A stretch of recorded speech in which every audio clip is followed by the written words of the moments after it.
हरि ओम तत्सत, हरि ओम तत्सत, हरि ओम तत्सत।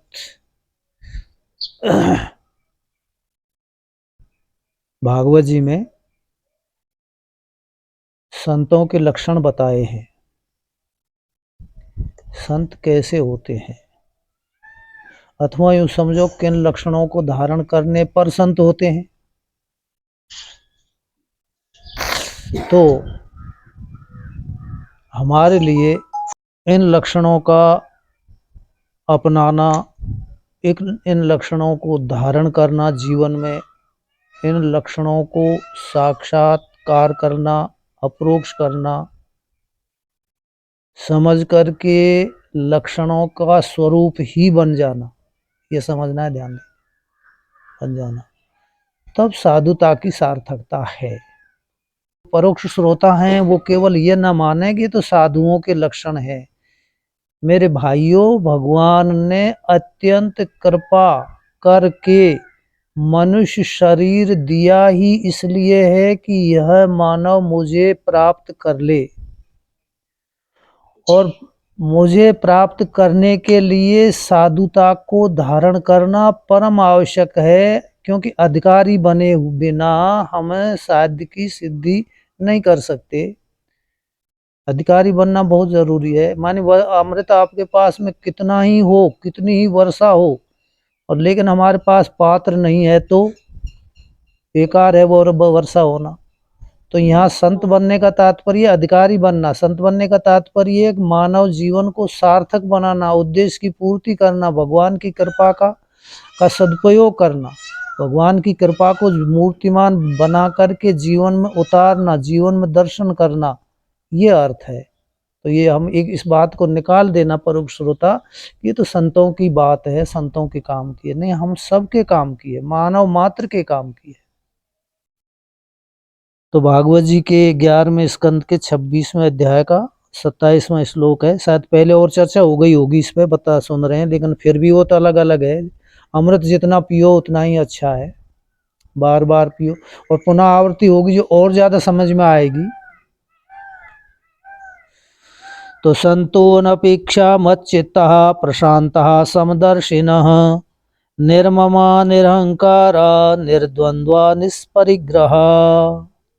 शाब्दिक अर्थ कर दूं, संत वे हैं अनअपेक्षा, जो किसी भी वस्तु की, प्राणी की, देश की, काल की, आदि की किसी की भी अपेक्षा न करें, चाहना न रखते हों, एक पहला लक्षण है।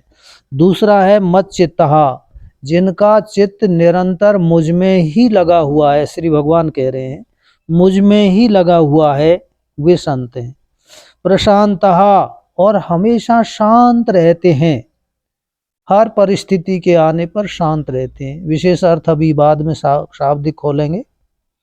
समदर्शिनः, और सब में समान दर्शन करते हैं। मानी समान दर्शन का तात्पर्य आत्म भाव से सब में अपने आप को समान रूप से देखते हैं, सब में आत्मा एक है और वह आत्मा मेरा स्वरूप है। तो समदर्शिनः निर्ममा, ममा माने अहम और मम, मैं और मेरे के अभिमान से शून्य, किसी भी जगह उनकी ममता टिकी हुई नहीं है। निरअहंकारा, किसी भी प्रकार से शरीर को लेकर के, पद प्रतिष्ठा को लेकर के, धन संपत्ति को लेकर के, विद्या ऐश्वर्य को लेकर के, रूप यौवन को लेकर के, आदि आदि वस्तुओं के सहारे किसी भी प्रकार अहंकार नहीं करना। सबको समझ लेना, इतनी बातें इसलिए कहिए कि इनमें से किसी का अहंकार हमको है तो नहीं। भागवत जी में श्लोक को मत देखो, उस काल में श्लोक को मत देखो, अपने हृदय में, वर्तमान में, अपनी स्थिति में श्लोक को देखो। श्लोक, इस लोक, अपभ्रंश कर दूं, अर्थ ये नहीं है कि श्लोक का अर्थ इस लोक में देखो, यानी अपने आप में अवलोकन करो। निरहंकारा निर्द्वंद्वा, द्वंद्व कहते हैं जोड़ा, तो ये संसार बना ही जोड़े से है, शुरू से स्त्री पुरुष का जोड़ा है। मान अपमान, सुख दुख, राग द्वेष, नहीं, आदि आदि ये क्या है, जोड़े, द्वंद्व, ये हैं। तो किसी भी प्रकार के जोड़े में न फंसना, न स्वयं को फंसना किसी जोड़े में, और न फंसे हुओं से कोई तात्पर्य रखना जोड़ों में। निर्द्वंद का तात्पर्य निष्परिग्रह, और संग्रह न करना। संग्रह करें तो केवल केवल एक ही करें अपने स्वरूप में स्थिति का, बाकी और कोई संग्रह नहीं करें। अब इनमें संस्कृत के हिसाब से ये सारे जितने भी शब्द हैं ये बहुब्री समास हैं, और प्रथमा के बहुवचन है कि संत ऐसे होते हैं। ये लक्षण, बहुब्री समास का तात्पर्य कि ये लक्षण है जिसमें वह संत है। अनपेक्षा, अपेक्षा नहीं है जिनको, वह संत है। तो संत कोई और अर्थ निकल आया शब्द से अलग। अच्छा, एक बात हमेशा ध्यान रखना कि अभी अभी मैं चर्चा कर रहा था थोड़े पहले यहाँ कि शब्द में दो अर्थ होते हैं। एक शब्द जिसका प्रतिपादन, थोड़ा सा ध्यान दे के समझना, शब्द जिसका प्रतिपादन करता है उसका शब्द में क्या रहता है, एक झलक रहती है, एक छाया रहती है, आभास रहता है, वो सच्चा नहीं है। समझना ध्यान दे। एक शाब्दिक अर्थ जो होता है वह सच्चा नहीं होता, वह जिस अर्थ को प्रतिपादन कर रहा है शब्द, उस अर्थ का प्रतिबिंब है, उस वस्तु का प्रतिबिंब है वह, तो वस्तु उससे भिन्न है। जैसे मैं इसको बताने से पूर्व ये बोल रहा हूं, जैसे संत बोलूंगा, संत शब्द है तो संत एक शब्द है। इस संत शब्द में संतत्व जो व्यक्ति है, संत जो धर्म है, संत को धारण करने वाली जो वस्तु है, या संत का जो वास्तविक स्वरूप है, उसकी झलक है इसमें, तो उसका आभास है इसमें, छाया है। और छाया अपने छाया वाले के अनुरूप ही दिखाई देती है, लेकिन वो सच्ची नहीं होती।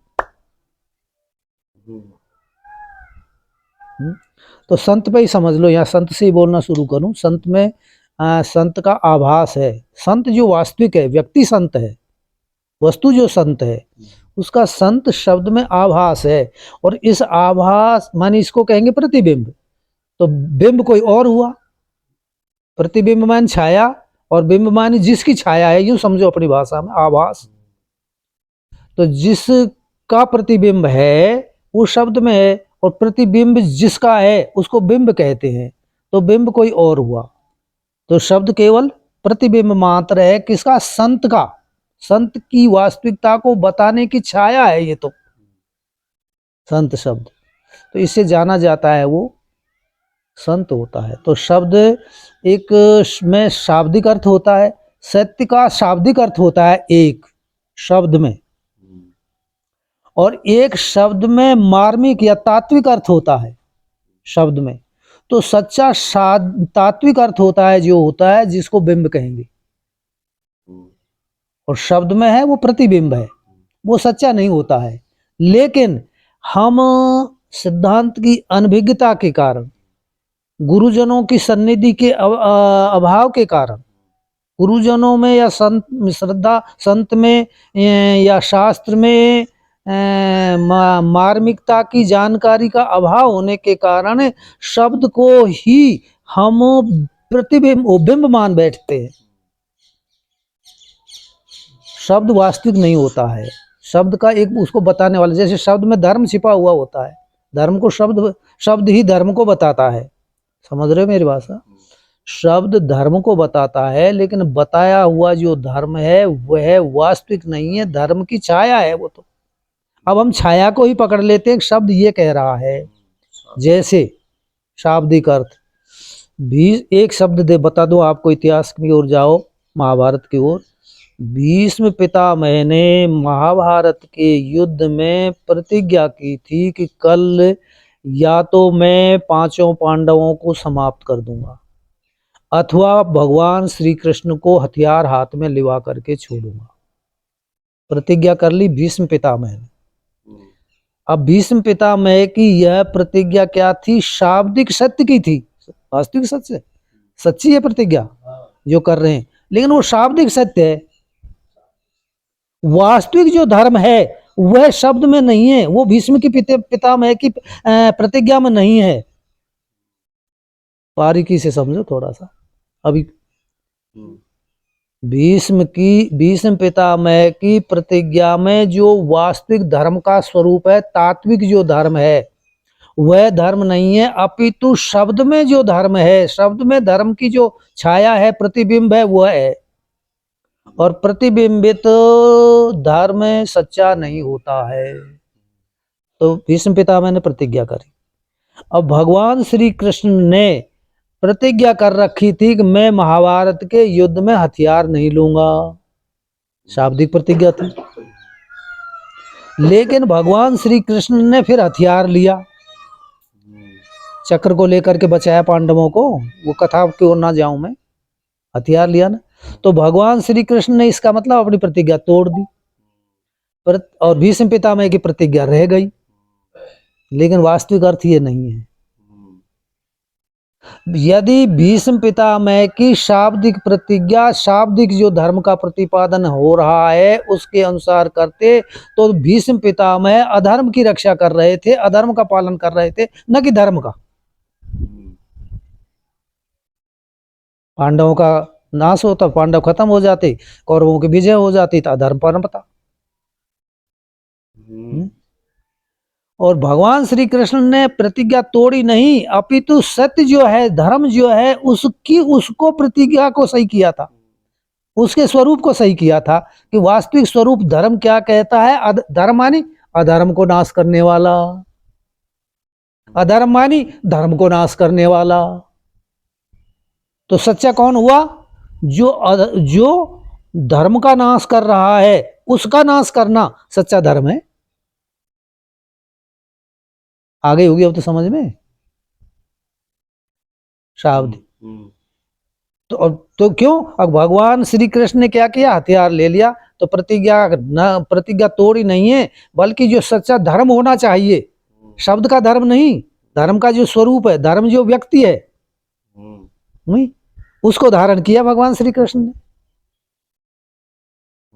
हथियार लेने से क्या हुआ? धर्म बच गया। हथियार ना लेने से धर्म मर रहा था।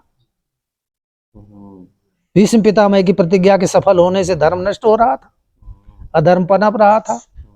तो ये बात कुछ और। शास्त्र हमेशा परोक्ष प्रिय, भगवान को, शास्त्र को, संतों को, गुरुओं को हमेशा परोक्ष प्रियता रहती है। बात कुछ होती है, कहते कुछ है और करते कुछ है। तभी तो है शकुनी नाम एवं आकाशे जले वारिचरस्य च पदम यथा न दृश्य तथा ज्ञानवताम गति ही। आकाश में जैसे पक्षियों के पद चिन्ह दिखाई नहीं देते हैं, जल में जलचर मगरमच्छ मछलियों के पद चिन्ह दिखाई नहीं देते हैं, इसी प्रकार से संतों की भी वास्तविक जो गति होती है, वास्तविक जो तात्विक अर्थ होता है, वास्तविक जो रहस्य होता है, उनका वास्तविक उद्देश्य होता है, वो हर एक के ही समझ में नहीं आता है। मैं एक मिनट बोलूं, ऐसे समझ आऊँ। हाँ बोलो। जो शाब्दिक धर्म को पकड़े रहते हैं उनका तात्विक धर्म नष्ट हो जाता है। और जो तात्विक धर्म को पकड़ लेते हैं उन्हें शाब्दिक धर्म की कोई चिंता रहती नहीं है। हाँ। बचे तो ठीक, नष्ट हो तो ठीक। ये हाँ बिल्कुल ये ठीक है। शाब्दिक धर्म को, क्योंकि वो तो छाया, उनकी दृष्टि में वो छाया है, प्रतिबिंब है, वो समझ लिया है। मैं ज्यादा बोल गया हूँ, पर उसका सार यही है। उनकी दृष्टि में शाब्दिक जो वास्तविक धर्म का पालन करते हैं, तात्विक धर्म को समझते हैं, उनकी दृष्टि में शाब्दिक धर्म की कोई कीमत नहीं होती है। भगवान के नहीं थी, लक्ष्मण के नहीं थी। रामायण में जाओ, स्वयं भगवान आज्ञा दे रहे कि लक्ष्मण यहीं रहे भैया, प्रजा का अनित हो जाएगा तो हम सभी चले जाएंगे। अब इससे ज्यादा बड़ी आज्ञा किसकी होगी? भगवान की। लेकिन ये शाब्दिक धर्म था। भगवान के द्वारा लक्ष्मण जी को रहने की आज्ञा देना शाब्दिक धर्म था, और लक्ष्मण ने पालन किया तात्विक धर्म का। तात्विक धर्म क्या है? सत्य को मत छोड़ो, वास्तविक धर्म को मत छोड़ो।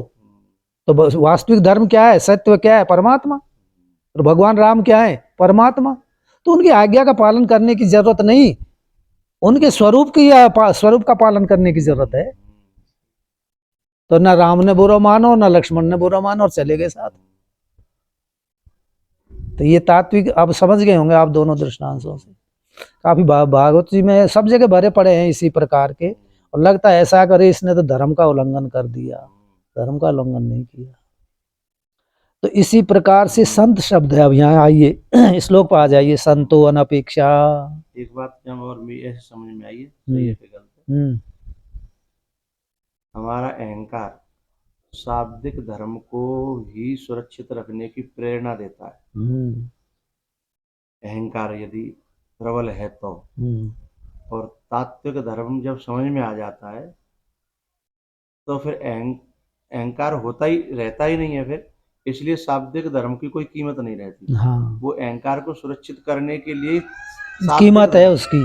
हाँ, वही की कीमत वही के लिए बनी है। अरे ऐसे समझो बाबा, मेरे दूसरे शब्दों में जो ये शाब्दिक धर्म है ये ऐसा है, पीतल के लोटे के ऊपर सोने की कलई फेर देना। कलई रहेगी इतने चमकता रहेगा, और कलई गई पीतल का पीतल ही है। तो शाब्दिक धर्म तो कलई है, चमका देगा आपको। कलई का मान लिया, आपके अहंकार को बढ़ा देगा, आपको समाज में प्रतिष्ठित कर देगा, चमका देगा। लेकिन आप प्रतिष्ठित छाया से हो रहे हैं, लेकिन वास्तविकता से, वास्तविक सत्य से प्रतिष्ठित नहीं हो रहे हैं। तो कलई है, उड़ेगी वो तो। ये अर्थ है।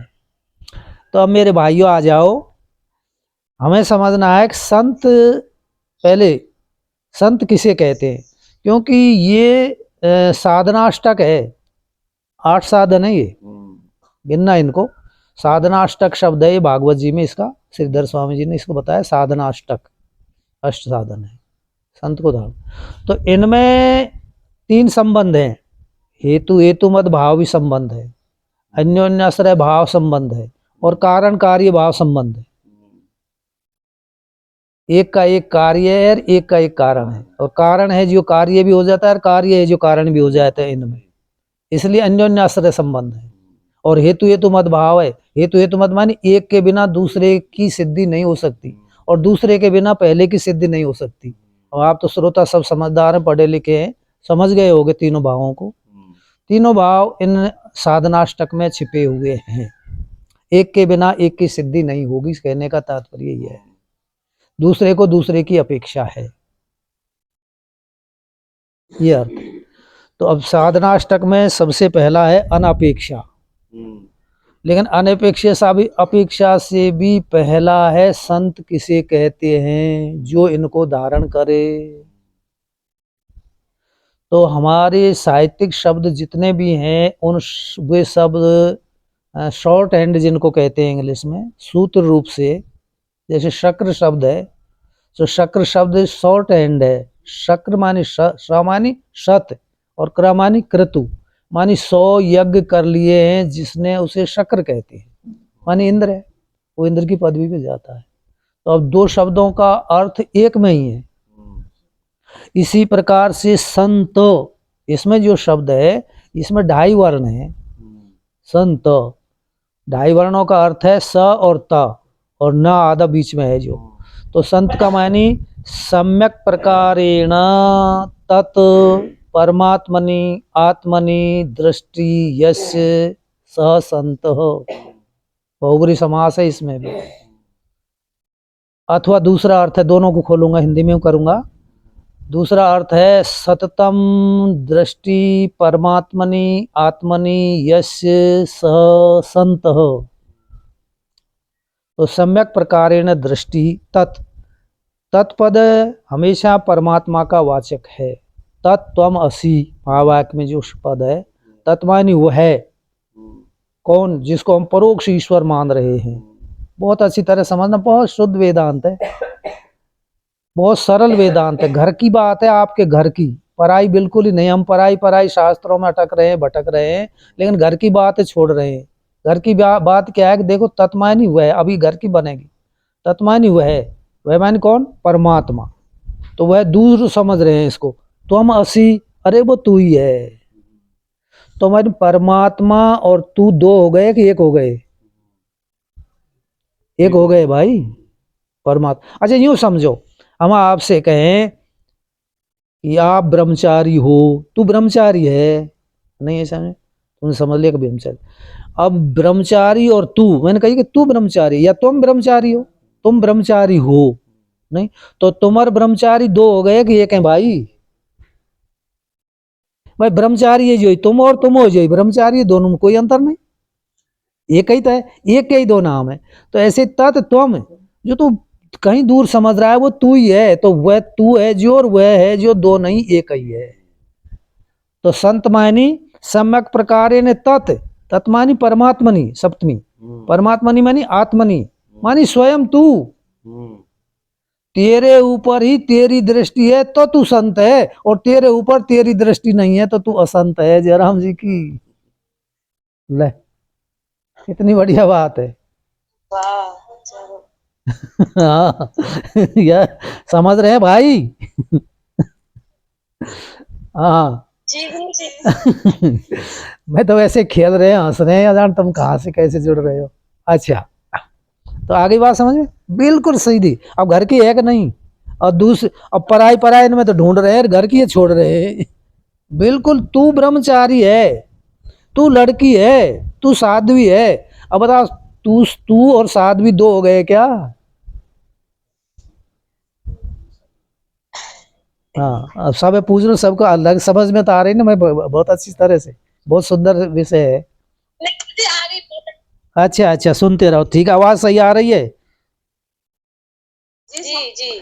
अच्छा तो ये तत्व संत की जब समझ में आ गई, तो सम्यक प्रकारेण, पहला अर्थ संत का, सम्यक प्रकारेण मानी अच्छी प्रकार से, सन ये है ना सम, उपसर्ग है ये सम, ताको देख करके ना हो गया माँ, तो सम मानी सम्यक प्रकारेण, त मानी तत्, तत् मानी परमात्मा, तत् मानी आत्मा, तत् मानी त्वम जो हो, उस पर दृष्टि है जिसकी, उस पर वृत्ति टिकी हुई है जिसकी, उस पर ध्यान टिका हुआ है जिसका, वह संत है।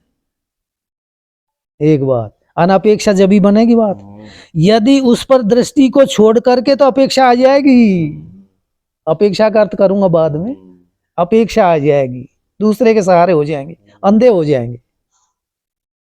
अच्छा दूसरा अर्थ है सततम दृष्टि, तत् माने परमात्मनि आत्मनि यश, सततम माने निरंतरम, हमेशा, हमेशा, एक दो दिन नहीं, महीना 6 महीना नहीं, घंटा 2 घंटा नहीं, सततम निरंतरम, निरंतर दृष्टि है जिसकी आत्मा पे परमात्मा पे, वह संत होता है। दोनों अर्थ हो गए, वह संत है।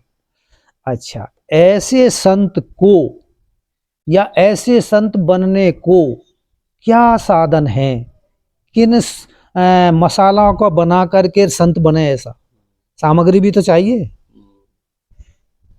संत को बनने के लिए। तो संत बनने की सामग्री है ये, कच्ची सामग्री है ये।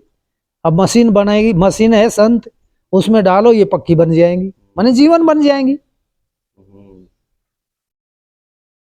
तो संत का समझ गया। अब ये अभी जो अर्थ खोला था, एक शाब्दिक अर्थ एक तात्विक अर्थ। तो संत का तात्विक अर्थ यह है जिसमें ये साधन घटित हो जाए, उतर जाए, वो तात्विक अर्थ है। जो इनको धारण करने वाला है वो संत है। तो संत की परिभाषा समझ में आ गई होगी। तो हमेशा हमें ध्यान रखना है अपने स्वरूप के ऊपर। एक बात, अच्छा वो स्वरूप के ऊपर ध्यान कब रहेगा? अनपेक्षा। अनपेक्षा मानी अपेक्षा शब्द का अर्थ करूं, पहले अन को हटा दो, अन से बात मत करो, और अप से भी बात मत करो, ईक्षा से करो केवल। अन अपेक्षा में तीन शब्द हैं, अन अप ईक्षा। तो ईक्षण करना, ये आपकी भाषा में समझिए, ईक्षण मानी देखना। जैसे कहते हैं परीक्षण, परीक्षण करना, परि उपसर्ग मानी उपसर्ग धातु के अर्थ को बिल्कुल बदल देते हैं, भिन्न कर देते हैं। देखो परि उपसर्ग लग गया तो मानी चारों ओर से देखना, ये अर्थ होगा ईक्षण का। स एकशत एको हम बहुश्याम उपनिषद में आता है, एकशत भी इसी ईक्षण से ही बना है। उसने ईक्षण किया, उसने देखा कि मैं एक से बहुत हो जाऊं। ईक्षण शब्द का अर्थ देखना होता है, तो देखना। तो परीक्षण, अब उपसर्ग लगेंगे इनके, परि उपसर्ग लग गया तो परीक्षण, परीक्षण मानी अच्छी प्रकार से देखना, चारों ओर से देखना। परि मानी चारों ओर अर्थ में आता है, परि उपसर्ग देखना। निरीक्षण, निर्मानी निशेषण ईक्षण, विशेष ध्यान दे करके देखना, निरीक्षण करना। समीक्षण, सम मानी सम्यक प्रकार ईक्षण करना, कोई कमी ना रह जाए, अच्छी तरह से ईक्षण करने को समीक्षण कहते हैं। समीक्षण कर लो भाई, उसकी इसकी तुलना कर लो, आप समीक्षा कर लो। शब्दों को समझना है धारण करने के लिए, ईक्षण का होगा। अच्छा, अब उसी में लग गया मन उप उपसर्ग, तो उपेक्षा हटाने को हो गया, छोड़ दो। उप ने क्या कह दिया, हटा दो।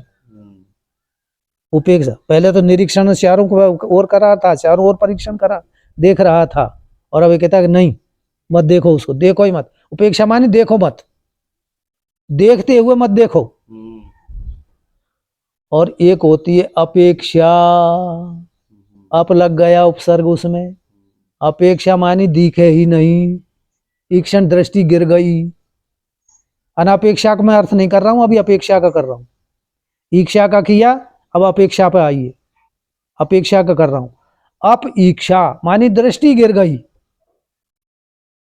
अर्थात आंख फूट गई, ज्योति बंद हो गई, दिखना बंद हो गया। और आंखों ही आंखों से, नया अर्थ ये आ रहा है, आंखों ही आंखों से दिखना बंद नहीं हुआ, 14 कर्णों से ही दिखना बंद हो गया, उसे अपेक्षा कहते हैं। आंख से भी ना दिखे, जो हमको दिख रहा है वही दिखे और सच्चा ना दिखे, सच्चे की ओर से आंख फूट गई, देखे ही नहीं सच्चे को। कानों से, कानन से भी कानों की आंख फूट गई, कान भी नहीं देख रहे हैं, जो सुनना चाहिए उसको ना सुन करके नहीं सुन रहे हैं, उसको सुन रहे हैं। कान की आंख फूट गई, चलो आंख की आंख फूट जाए, कान की आंख फूट जाए तो कोई बात नहीं, कोई बड़ी हानि बात नहीं, हानि की बात है ही नहीं।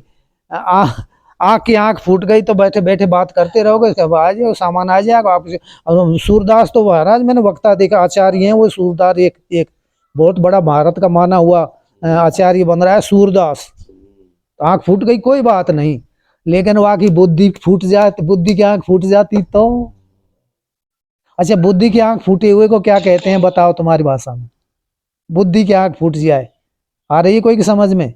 बुद्धि की आंख फूटे को कहते हैं पागल, कपड़ा फाड़ने वाला, यही तो कहेंगे, जो कपड़ा फाड़े हैं। आप में घूसा मुक्का दे और में भी दे, पास में आ जाए जो पत्थर मारे। बात कर रहा हूं बुद्धि की आंख फूटना, आंख फूटना। ईक्षा शब्द में अप लगा करके क्या कह रहा है? अब कह रहा है कि बुद्धि की आंख फूट गई, मन की आंख फूट गई। अभी तो कहा कि सम्यक प्रकार तत् परमात्मा की दृष्टि, और मन की दृष्टि आंख फूट गई तो काहे पे होगी? संसार पे। अप ईक्षा, और जब आंख फूटे हैं जब ही दूसरे की सहायता ले हम मेरे भाइयों। अपेक्षा शब्द का अर्थ कर रहा हूं, बुद्धि की आंख फूट गई इसलिए हम बुद्धिमान होते हुए भी इसका सहारा ले रहे हैं दूसरों का। दूसरे की बुद्धि से हम अपनी बुद्धि को काम में ले रहे हैं, चला रहे हैं। ड्राइवर कौन? हमारी बुद्धि का स्वयं होना चाहिए, लेकिन स्वयं ड्राइवर ना होकर के फूट जाने के कारण दूसरे का सहारा लेते हैं। आंख फूट जाए जो ही दूसरे को सहारा ले, सूरदास ही। वही अपेक्षा है, वो अपेक्षा है दूसरे के सहारा लेना। तो जब बुद्धि फूट, सबसे बड़ी हानि होती है बुद्धि की आंख फूट जाने पर। क्योंकि बुद्धि निश्चय करने का कारण या क्षमता बुद्धि में है। हमारे उचित अनुचित, हे उपादेय, अच्छा बुरा, कर्तव्य अकर्तव्य, इसका निश्चय बुद्धि करती है। और बुद्धि की आंख फूट गई, आंख फूट गई तो दूसरे के सहारे रहना, दूसरे के सहारे का तात्पर्य वो चलाएगा, ऐसे हमारी बुद्धि चलेगी। और वो अविद्यायाम अंतरे वर्तमाना स्वयं धीरा पंडितम मन्यमाना जगन्यमाना पर्यंति मूढ़ा अंधे नैव नियमाना यथा अंधा। जयराम जी की नियमाना यथा अंधा, अंधे नियमाना, आंधा है आंधो ले जा रहे जैसे चलेगो। जयराम जी की। और संसार मेरे भाइयों आंधो है, आंधो, अंधे का नाम ही संसार है। सम्यक प्रकार सरति गच्छति इति संसार। जो अच्छी प्रकार अब सरक रहा है अपने पतन की ओर, तो आगे आंखें तो फूट रही है। बुरा मत मानियो कोई, और माने तो खूब मानो, है ना। आंख फूट रही है जब ही तो सरक रहा है पतन की ओर मेरे भाई, बुद्धि की आंख फूट गई। तो अविद्यायाम अंतरे वर्तमान, वर्त तो रहे अविद्या में, वर्त तो रहे वासना में। स्वयं धीरा पंडितम मन्यमाना, धैर्यवान पंडित मान रहे हैं, यही आंख फूटना है। और उनका सहारा लेने वाले कौन? अंधे। वो अंधे का सहारा लेकर के अंधे के पीछे चल रहे हैं। स्वयं धीरा पंडितम मन्यमाना जगन्यमाना पर्यंति मूढ़ा, जगन्य माने माने निंदनीय होकर के, कुत्सित होकर के, जगन्य पर्यंति पतन में की ओर जाते हैं। और मूढ़ है, मूढ़ा, मूढ़ा मानी कुर्सी सी होए ना एक सरकंडेन को बने, तुमने देखो होगा मूढ़ा, देखो ना। अच्छा का काम में आवे वो, का काम में आवे? पूजा करके, पूजा करेंगे वहां के ऊपर बैठे तो मूढ़ा बन गए, मूढ़ा दूसरे को बैठाने वाले बन गए। जयराम जी की सिर पे दूसरे के वजन ढो रहे हैं भाई, मूढ़ा पर्यंती मूढ़ा, मूढ़ा बन गए, खूब ढो रहे हैं रात दिन।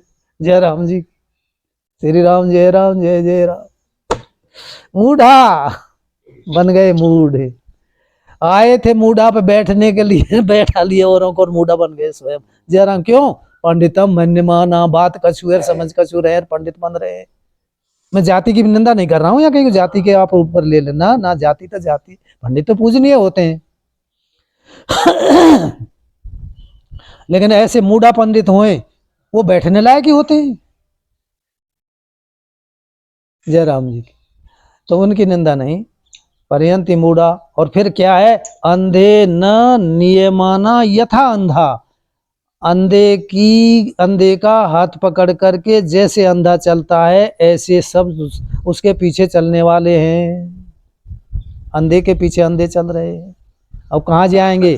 कोई तीसरा मिल जाए उनको, रे मेरे भैया हो तुम दोनों कहाँ जा रहे हो? बिल्कुल गड्ढा है, बहुत बड़ा लंबा, बहुत गहरा गड्ढा है। धंधे यार तू कहाँ जाना, हमें तो पता, हमारे तो देखी बारी जगह है सब, हम तो सब ज्ञान है हमको, तू कहाँ समझा रहे हो हमें? शास्त्रों का ज्ञान है। कोई तीसरा मिल जाए तो क्यों? पंडितम मन्यमाना, ख्वाब लग गया, नशा आ गया, नशा आ गया, चलो तो वहां जाता है अंधे। बात काहे पे चल रही है? अपेक्षा। बुद्धि की आंख फूट गई जिसकी, जिसके लिए वो ऐसा बनेगा, अंधे के साथ में चलेगा। बुद्धि की आंख फूट गई है, यहाँ सब करणों की फूट गई, बुद्धि की मुख फूट गई। और बुद्धि क्या है भैया हो? हाँ, कठोपनिषद में एक रूपक बना करके शरीर को बताया है, ध्यान देना, बहुत अच्छी तरह समझना, मुझे कोई समय की परवाह नहीं। रूपक बनाया है, बुद्धि की आंख फूटने के का बात बता रहा हूं। यह शरीर रथ है, शरीर, और इस रथ को भगवान ने अपने पास आने के लिए बनाया है। तो शरीर रथ है, जीवात्मा इसमें बैठने वाला रथी है। 10 इंद्रियां, 5 ज्ञानेंद्रियां, 5 कर्मेंद्रियां घोड़े हैं। 10 घोड़े हैं इस रथ में, वो चलती हैं। और 10 इंद्रियों के 10 विषय इन जो हैं वो घोड़ों को चरने की घास हैं। 5 ज्ञान इंद्रियों की, जैसे रूप को देखना, आंखों का, आंख जो घोड़ा है उसका विषय है, खुराक है, शब्द श्रोत्र का है, आदि आदि लगाना, मैं उधर अध्ययन की ओर न जाऊं। तो 10 इंद्रियों के 10 विषय उन घोड़ों के चारा हैं, अथवा यूं कहो चलने के स्थान है, मार्ग है 10। अब इस बात को मत भूलना, बात इस पे है कि यदि आंख फूट गई एक की भी, आंख की आंख फूट गई तो मर गया, कान की आंख फूट गई तो मर गया, और मन लगाम है। 10 घोड़ाओं के अंदर एक ही लगाम पिरोई हुई है, डोरी। 10 घोड़ा मन से चल रहे हैं। मन जिस इंद्रिय के साथ में लग लेता है, मन जिस इंद्रिय के साथ में लग लेता है वह इंद्रिय ही काम करती है। और जिस इंद्रिय के साथ में मन लगा हुआ नहीं है तो आप बैठे हुए भी सुनते हुए नहीं सुनेंगे, देखते हुए भी नहीं देखेंगे। कभी ऐसा होगा आप रास्ते चल रहे हैं और मन से कोई दूसरे विषय का चिंतन हो रहा है, तो रास्ते में ये मान लो परिचित व्यक्ति भी मिला हो तो कभी कभी तो उसको भूल जाते हैं कि मिला या नहीं मिला। यहाँ आप बैठे हैं, सुन रहे हैं, श्रोत्र इंद्रिय के साथ में यदि आपका मन नहीं लग रहा है तो आप हमारे बोलने को सुनते हुए भी नहीं सुनेंगे। तो मन मुख हो गया, सब में पुराया हुआ है ना। उसका उपनिषद का मंत्र है, आत्मानम रथिनम विद्धि शरीरम रथम एव तु बुद्धिम तु सारथिम विद्धि मनः प्रगृह्यमेव च।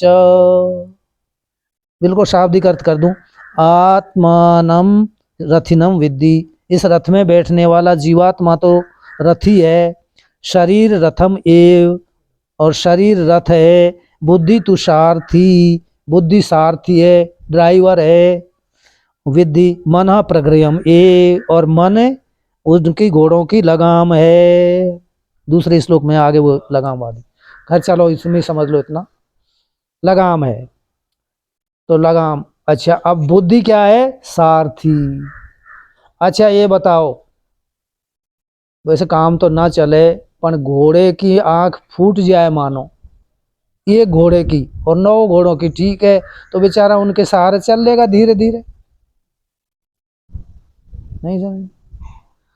लेकिन अब ज्यादा ना बढ़ाऊं, ड्राइवर की आंख फूट जाए और सबन की खूब तेज दिख रहे, हाँ बिल्कुल पका पक दिखे, वहां तक 2-2 मील तक देख रही है आंख, कान सुन रहे हैं 2-2 मील तक के शब्द अन्य खूब अच्छी है? और बुद्धि की आंख फूट गई तो बताओ वो आंख काम करेंगी का? अरे साहब हम तो लच्छादार भाषा में बोलते हैं, ऐसा बढ़िया बोलते हैं, अरे स्वामी जी क्या वक्तव्य देते हैं, क्या समझाने की शैली है, नहीं बहुत बढ़िया, अच्छी बात है, कोई बात नहीं, और आपकी समझने की अच्छी बात है। लेकिन बुद्धि की आंख फूट जाए तो भाषा काम करेगी का? बुद्धि कछु से कछु समझा रही है या समझ रही है? जो कहे झूठ में सकरी जाना, कलेग सोई गुणवंत जयराम जी की। क्यों? बाकी बुद्धि की आंख फूट रही है, लेकिन बुद्धि की अविद्या याम अंतरे वर्तमाना, बुद्धि की आंख फूटी, इनकी बुद्धि की आंख फूटे वाले ही लगते हैं, उनकी भी फूट रही है। बड़ी गहरी बात है नारायण जयराम जी। आओ तो रथ मिला है, बात इस पर कह रहा हूं कि बुद्धि की आंख फूटने पे, और बुद्धि की आंख सही है तो फूटे टूटे घोड़ों की आंख वालों को भी धीरे धीरे जैसे तैसे अपनी युक्तियों से ले जाएगा। चाहिए बुद्धि के हाथ में मन रूपी डोरी, मन बुद्धि के बस में हो, बुद्धि जब खींचना चाहे लगाम को तब खींच जाए, और बुद्धि तो खींच रही, मन घोड़ों की तरफ खींच रहा है तो भी मारे, पर फिर क्या है, सारथी कमजोर है, ड्राइवर कमजोर है। आंख फूट रही है या धुंधला दिख रहा है, ताकत कम है खींचने की, डोरी को खींचो, घोड़े खिंचे हुए चले आएंगे, वाह, मन खिंचा हुआ चला आएगा, जहां आप लगाना चाहे वहां लग जाएगा। और मन बलवान है, घोड़े बलवान है, बलवान कब होते हैं? खुराक खाने से। तो यदि घोड़ों को और इंद्रियों को प्रपंच की, संसार की, विषयों की खुराक दे रखी है तो बलवान होंगे ही होंगे। और बुद्धि की और घोड़ों की खुराक बिल्कुल विपरीत है मेरे भाइयों। घोड़े खाते हैं जिसको बुद्धि नहीं खाती, बुद्धि खाती है उसको घोड़े पसंद नहीं करते, खाते नहीं। समझ रहे हो भाषा खूब अच्छी तरह से। बुद्धि की खुराक है सत्संग, ये बुद्धि की खुराक है संत अनपेक्षा, ये अनपेक्षा। और घोड़ों की खुराक है अपेक्षा, जयराम जी की, है ना। तो खुराक दोनों की अलग अलग है। अब जिसको आप बलवान करना चाहते हैं उसकी खुराक उसको देनी ही पड़ेगी। तो आप संत को बलवान करना चाहते हैं तो संत की बुद्धि की खुराक अनपेक्षा देनी ही पड़ेगी, ये अर्थ है। तो संत अनपेक्षा, आ गई वो बात समझ में। तो यदि बुद्धि सही है तो मेरे भैयाओ इस रथ को ले जा करके परमात्मा को सौंप देगी, मिला देगी परमात्मा को। और बुद्धि की आंख फूट गई तो इस रथ को ले जा करके संसार को सौंप देगी, जयराम जी की सौंपेगी जरूर। यात्रा तो चलनी है, एक क्षण भी आपकी यात्रा रुकेगी नहीं, रुक नहीं रही है, चल रही है। मन की भी चल रही है, बुद्धि की भी चल रही है, इंद्रियों की भी चल रही है, सबकी यात्रा चल रही है अपने अपने पर। लेकिन ताकत के ऊपर है, ताकत किसमें है। हाँ, तो आइए ले जाएगी। तो इसलिए अपेक्षा का अर्थ करना है। अपेक्षा का तात्पर्य एक बुद्धि की आंख फूट गई। अब तो अच्छी तरह समझ में आ गई होगी रथ के दृष्टांत से, रूपक के दृष्टांत से। बुद्धि की आंख फूट गई। अच्छा, अब क्यों फूटी है? अप इच्छा, अप मानी गिरना और इच्छा मानी दृष्टि। दृष्टि गिर गई, फूट गई, तभी जाकर के अपेक्षा का तात्पर्य होता है दूसरे का सहारा लेना। देश की अपेक्षा, काल की अपेक्षा, वस्तु की अपेक्षा नहीं, विषय की अपेक्षा, कोई भी अपेक्षा है तब हम दूसरे का सहारा लेंगे और दूसरे के अधीन हो गए। हमारा रिमोट कौन बन गया हमको चलाने वाला? दूसरा चल गया, बन गया। अब दूसरा चलाएगा। अब जैसा ड्राइवर है उसकी जैसी ट्रेनिंग है, जितनी जानकारी है वैसा ही तो चलाएगा, उसी के अनुरूप चलाएगा नहीं। तो अब हम संत होकर के यदि दूसरे के अधीन हो गए तो हमारा संतत्व नष्ट हो गया। अधीन, इसलिए हमारे शास्त्रों ने सब जगह कहा है कि निर्वेदम, जानकारी का अभाव होना चाहिए। तो निर्वेद मानी संसार की जानकारी न होना ही निर्वेद है, और निर्वेद का अर्थ वैराग्य है। वैराग्य, निर्वेद इसलिए कहा है। तो अप इच्छा, दृष्टि को गिरने मत दो, बुद्धि की दृष्टि को मत गिरने दो। बुद्धि की सही है तो सब इंद्रियों को सही कर लेगी। मन इसका सहायक है। अब इन दोनों में जरूर बलवान होते हैं मन, और कभी कभी लगाम खींच लेती है, घोड़ों की तरफ चली जाती है, और जब बुद्धि सही है तो खींच करके अपनी तरफ ले आती है। तो इस लगाम को ढीली मत दो, विषय का चिंतन मत करो। ध्याय तो विषयान पुंस संगस तेषु उपजायते, संगात संजायते कामः, कामात् क्रोधो विजायते, क्रोधात भवति सम्मोह, सम्मोहात् स्मृति विभ्रम, स्मृति विभ्रा क्या होगा? बुद्धि नाश, बुद्धि नाशात प्रणश्यति, नश्यति न प्रणश्यति। फिर घोड़े गए उसमें। और घोड़ों का मेरे भाइयों स्वभाव है हरी हरी घास को देख करके भले ही गड्ढे में ही वो दौड़ कर जाना। सड़क पे चल रहे हैं ऊंचे पे, पहाड़ों में देखा होगा आपने, पहाड़ों में वो चल रहे हैं और एक फुट दूर ही जैसे भी चूक गए माने। अब तो खैर रेलिंग लग रही है, नहीं हो तो फिर कहाँ जाएगा घोड़ा, रथ, सारथी, इतने गड्ढे में जाएंगे कि हड्डी पसली भी देखने को नहीं मिलेंगी। पहाड़ों में ये दशा होती है। तो घोड़ों का स्वभाव है हरी हरी घास को देख करके पीछे को ना देखना, दौड़ करके उधर जाना, ना अपना ख्याल ना अपने बैठने वाले का ख्याल। तो ये अपेक्षा करवाती है जब हमें जरूरत होती। तो अपेक्षा शब्द का अर्थ समझ में आ गया होगा अपेक्षा। अब अर्थ कर दिया, दूसरा कर दिया, न समास कर दिया, अनअपेक्षा। 3 शब्द हैं इसमें। अन मानी अपेक्षा नहीं है जिसकी, अर्थात नेत्र फूटे हुए नहीं है। किसके? बुद्धि के। ये खास लेना है, बुद्धि के नेत्र। बुद्धि का एकदम फका फक दिख रहा है, चश्मे की जरूरत नहीं। अपनी ज्योति, अपनी स्वयं की। चश्मा मैंने दूसरे का सहारा, स्वयं की, उससे वो हो गया अनपेक्षा। माने बेख्वाहिश, बेपरवाह। और परवाह हो गई तो संतत्व बिगड़ गया। संत बन ही नहीं सकता। यदि परवाह है तो बेपरवाह ही संत बनेगा। परवाह नहीं किसी की, निष्पक्ष। लेकिन अर्थ ये और मत लगा लेना उद्दंड और उच्छृंखलताई को बेपरवाह कह दे। डाकू के ऊपर बेपरवाह रहे, डाकू भी, बदमाश भी, जेब कटर भी बेपरवाह रहते हैं। हाँ, तो वो बेपरवाह नहीं, वो तो उच्छृंखलता है, वो स्वच्छंदता है, स्वतंत्रता नहीं है। यानी अपने अधीन, बेपरवाह संसार की ओर से, विषयों की ओर से, वासनाओं की ओर से बेपरवाह रहना, यह है उसका अर्थ अनपेक्षा का। तो संत कब बनेगा? अनपेक्षा होगी तब। एक बात ये अनपेक्षा का और संत की हुई।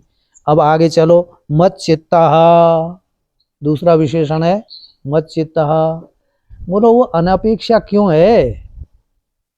जब जन्म लिया है तो उनको तो आवश्यकता होती है, कोई न कोई वस्तु उनकी तो जरूरत पड़ेगी, तो अपेक्षा तो उनको करनी पड़ेगी ना। संसार कोई भी वस्तु के लिए करनी पड़ेगी। बोलो ना, अपेक्षा करने वाला है ही नहीं। कौन करता है? मन करता है। मन कब करता है? बुद्धि निश्चय करती है तब करता है अपेक्षा।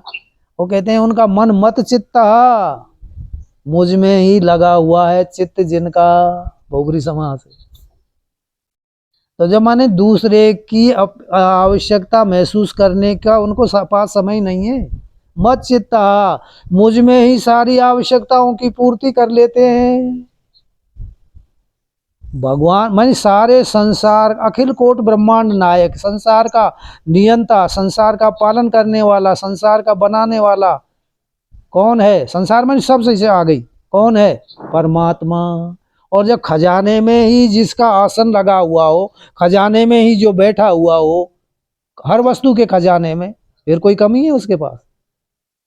जाएगा छोटी मोटी वस्तु उनको बाहर कर दे, तो वो तो खजाने में है। तो मत चित्ता, मुझ में ही लगा हुआ है चित्त जिनका, इसलिए अनपेक्षा। अनपेक्षा बनेगा ही जब वह बनेगा मत चित्ता। मुझ में अन्योन्य आश्रय संबंध बता रहा हूं, अभी हेतु हेतु मत भाव निकालूंगा। अनपेक्षा क्यों है? मत चित्ता,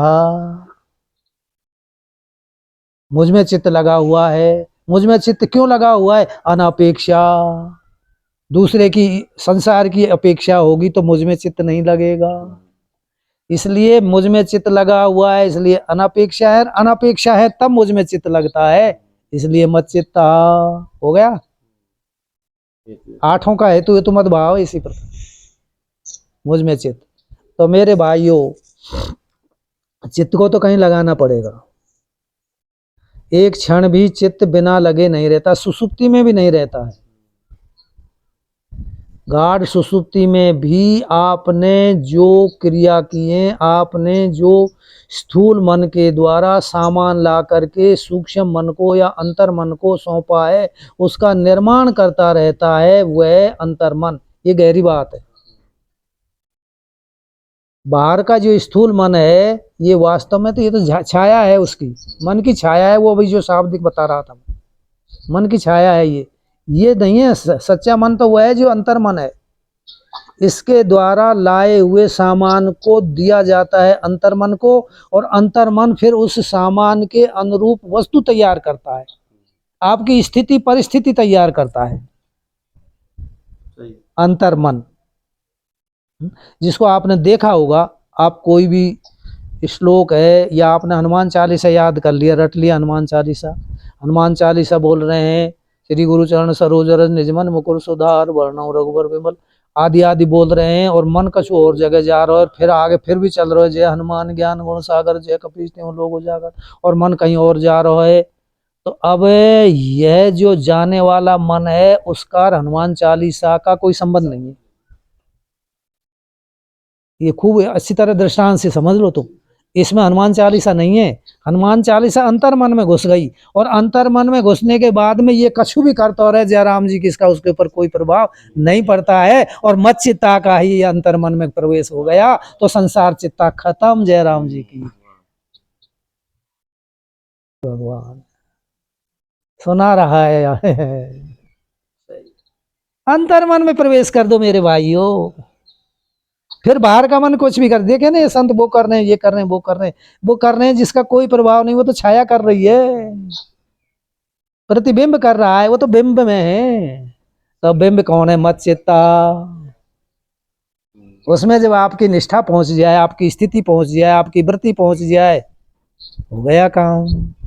फिर कुछ भी कर, हनुमान चालीसा की तरह खूब बोलते रहो, मन कछु करे जो करते रहो, तो संसार में कुछ भी करते रहो, कुछ भी न, ये नहीं कहा वैदिक, कुछ भी आप व्यवहार चल रहा है, आपका शरीर निर्वाह मात्र चल रहा है, तो शरीर मात्र व्यवहार का उस आपके अंतर मन पर कोई प्रभाव नहीं पड़ेगा, क्योंकि उसमें इसको भरने की जगह ही नहीं है। भर गया हनुमान चालीसा, पहले डिलीट करना पड़ेगा। और वो पक्का रंग ऐसा है मत चित्ता, वो डिलीट होता ही नहीं, यदि लग जाए तो डिलीट तो संसार का ही होता है जयराम जी की।